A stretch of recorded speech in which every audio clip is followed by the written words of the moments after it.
لو أنزلنا هذا القرآن على جبل لو أنزلنا هذا القرآن على جبل لو أنزلنا هذا القرآن على جبل لو أنزلنا هذا القرآن على جبل لرأيته خاشعا متصدعا من خشية الله وتلك الأمثال نضربها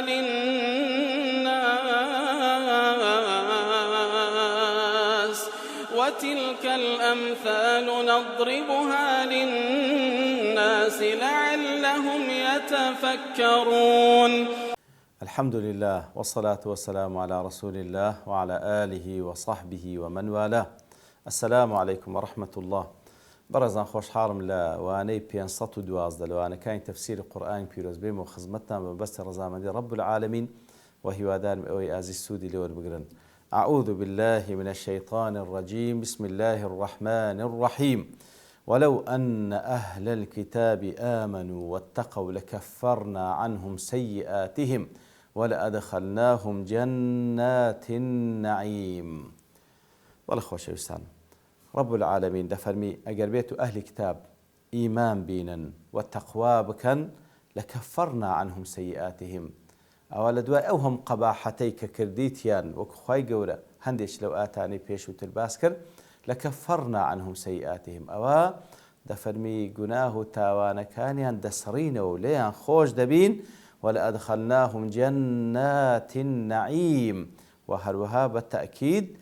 بلام توكيد قسمي بنوني توكيد ولأدخلناهم جنات النعيم. دام بين برو بهشتانك وزيقاي خوشي ورابواردنا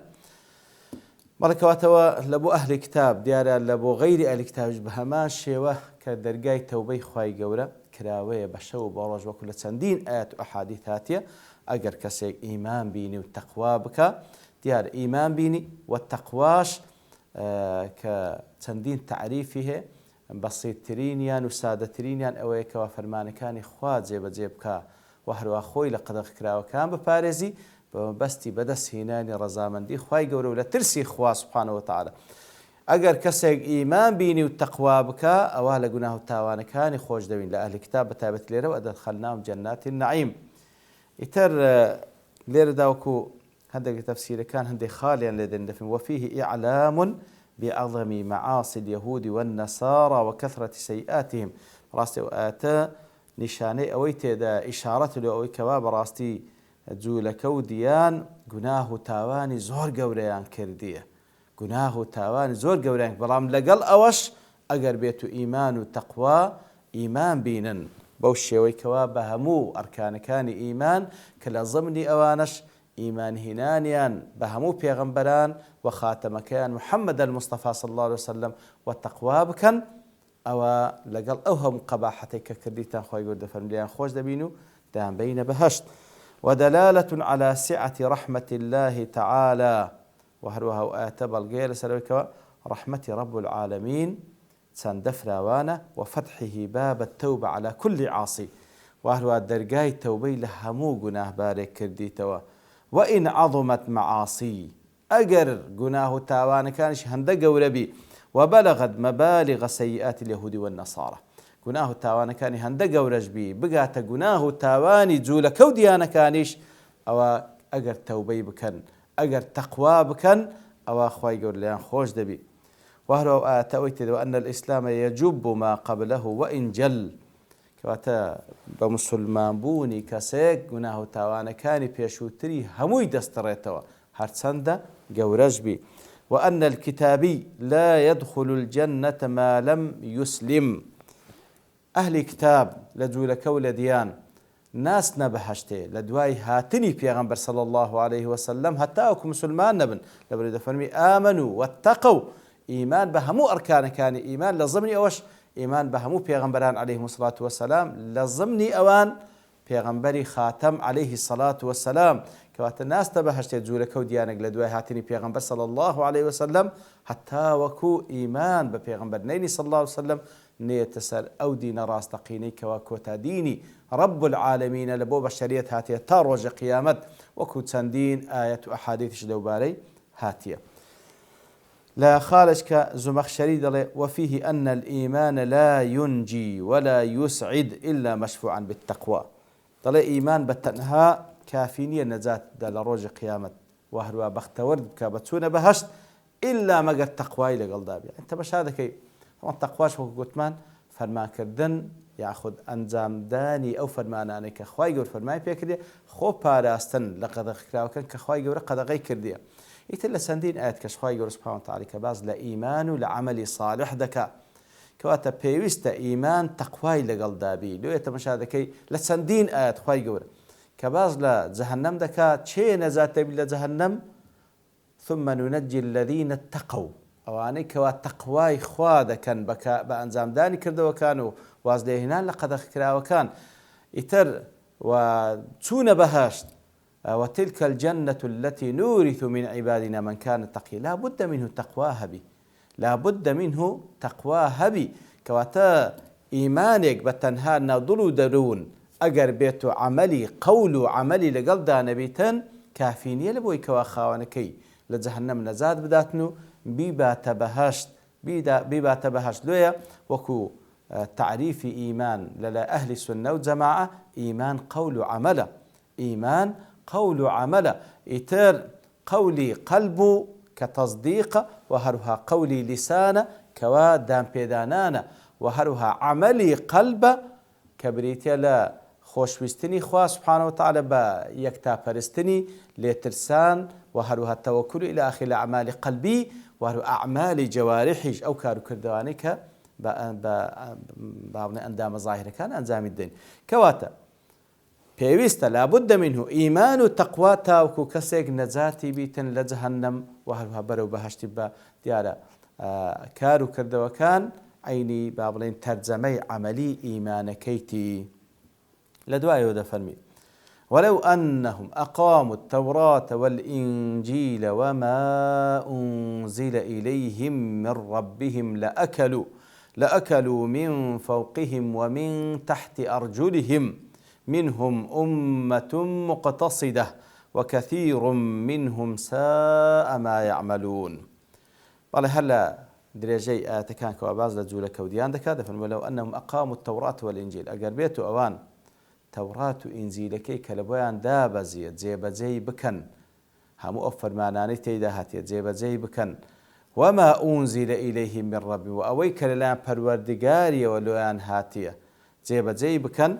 ديارة وما أنزل إليهم من ربهم هندق لزانان دفرمون واتا هر للضمني توراة وإنزيل كانوا أوي لسر زمان بيغمبر كان لبان هاتيا لسر زمان موسى وعيسى عليهم الصلاة والسلام هندق جدرين وما أنزل إليهم من ربهم أوي كلا بيشي أوانج دابا زي لبو باقي بيغمبراني تر كوالا بيش تر هاتينا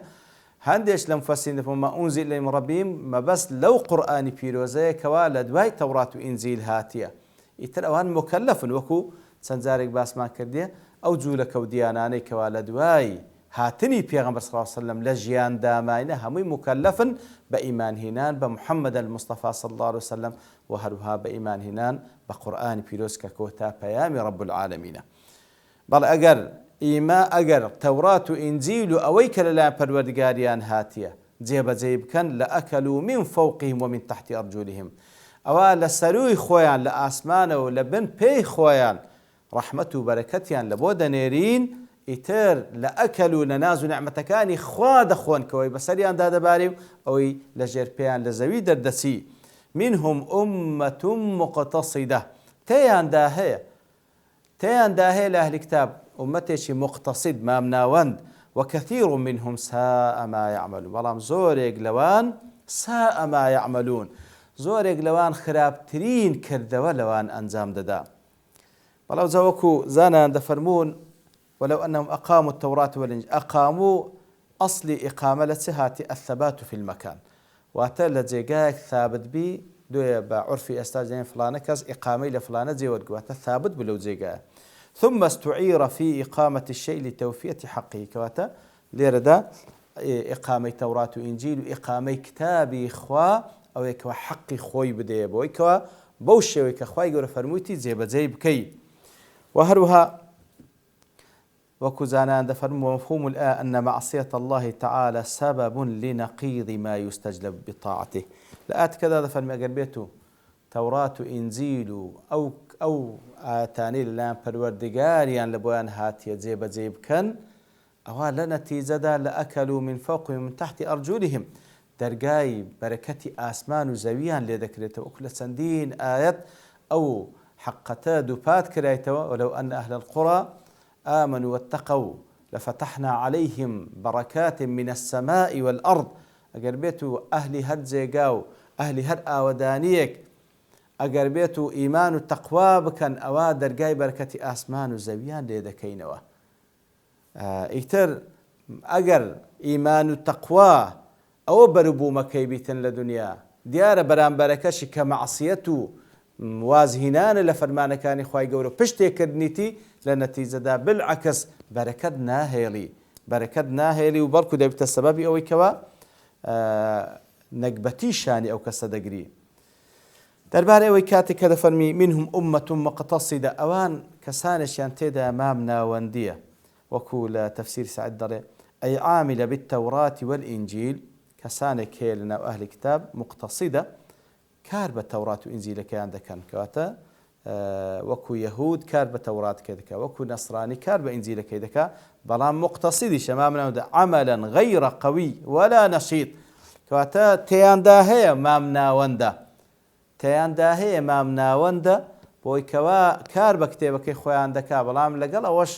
مام ناوەندە ئەوە نییە بڕێ زۆر بە نەشاط بیتن لە جێبەجێکردنی فەرمانەکانی خوا سوبحانەهو وتەعالا لەو کتێبەیە کە بەدەستیان کە پڕە لە تەحریف و کەم و کورتی کەوا خۆیان تێیاندا کردێ کەواتە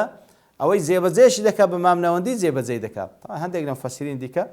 منهم أمة مقتصدة بمعتدلة ليشي دايتوا كسانشي معتدليان تيدا كسانشي معتدليان تيدا بلام وكثير منهم ساء ما يعملون أي والمسيء منهم الكثير زوري شان تيدا خرافة كان زوكو تفسير سعيد ضلي تيان داهي وخواي قد فرمي مامنا وندا زوري خرافة كان أدي لو بين وأما السابقون منهم فقليل ما هم بەڵام ئەدی ئەوەی سابقە تێیاندا زۆر دەست پێشخەرە لە بۆ خەیرات زۆر کەمە لە ئەضواء البەیان کاتێکەوە باز لەو ئاەتە دەکات دەڵێ ئەهل الکتابی قسمان خوای گەورە کە باز لە ئەهلی کتاب دەکات دەیان کاتە دوو بەشێک لەوانە مقتصیدە فی عەمەلیە مام ناوەندە بەشێکی زۆریش لەوانە کردەوەی خراپ دەکات بەڵام دەفەرمی خوای گەورە کە باز لەو ئومەتەی ئێمە دەکات ئومەتی ئیسلام دەیان کاتە سێ بەش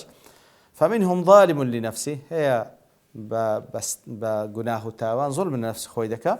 هي مقتصدة مامنا وندا كبس تنها واجبات كان زي بزيد خوي لقد كراو كان باريزي وهش سابق بالخيرات وكل سورة فاطر دفرمي بويكو لدواي انزام داني واجبات وخو باراسن الحرام كان او زت سندين سنن ورواتبش انزام دداتن كوات امتي اسلام خوي يقول لك سيبش بەشێک تێدا ظلمی لنفس خۆی کرێ بە گوناه و تاوان بەشێکیش مام ناوەندە بەشێکی سابق بالخيرات وەکو دەفەرمی ذلك هو الفضل الكبير ئەو دەڵێ ووعد الجميع بالجنة بەڵام هەر سێ تاقم مادەم لە دایرەی ئیمان ظالم لنفسه لە دایرەی ئیمان دەرنەچوە تەنها گوناحبارە شەریک لە بە خوای گەورە بڕیانەدا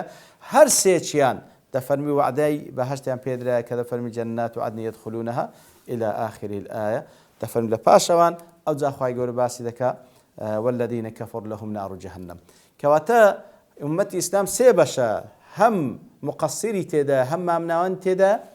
هم سابق بالخيرات لو بهشت سندين درجات تدا كوكو بيغمبر صلى الله عليه وسلم دفرمي لبين هر درجة كو درجة سروتر أواني خوار أو هات مشايس درجة سروتر ذكان وكو أوستيريك ولا آسمان ديبينا بلام أهل كتاب خواهي قولا بەو شێوە باسییان کرد و سابقینیانی باس نەکرد کەواتە ئەگەر هەژبی زۆر کەمن بەڵێ وەکەثیر منهم ساء ما يعملون لە دوای ئەوەی کەوا خوای گەورە بەو شێوێ باسی لە ئەهلی کتاب کرد ئەو جا خوای گەورە نیدائێک تەوجیهی پێغەمبەر دەکات صلی الله عليه وسلم بۆی کەوا ئەو قورئانی کەوا لە بۆی هاتیە لەگەڵ ئەو هەموو کەسەی ئەو هەموو دوژمنێک کە تەحەدای دەکا ڕێگری لێ دەکا دوژمنایەتی دەکا پێویستە ڕای بگەینی بەڵام ئیتر لەو ئاەتە دەوەستین لە بەرتەوابوونی کات لەوانەی داهاتوو دێنەوە خزمەتی وصلى الله وسلم على نبينا محمد وعلى آله وصحبه أجمعين وآخر دعوانا الحمد لله رب العالمين. لو أنزلنا هذا القرآن على جبل لرأيته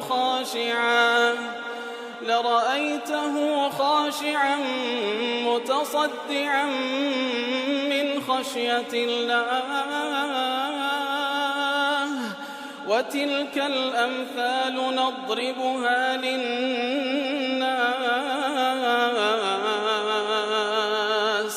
وتلك الأمثال نضربها للناس لعلهم يتفكرون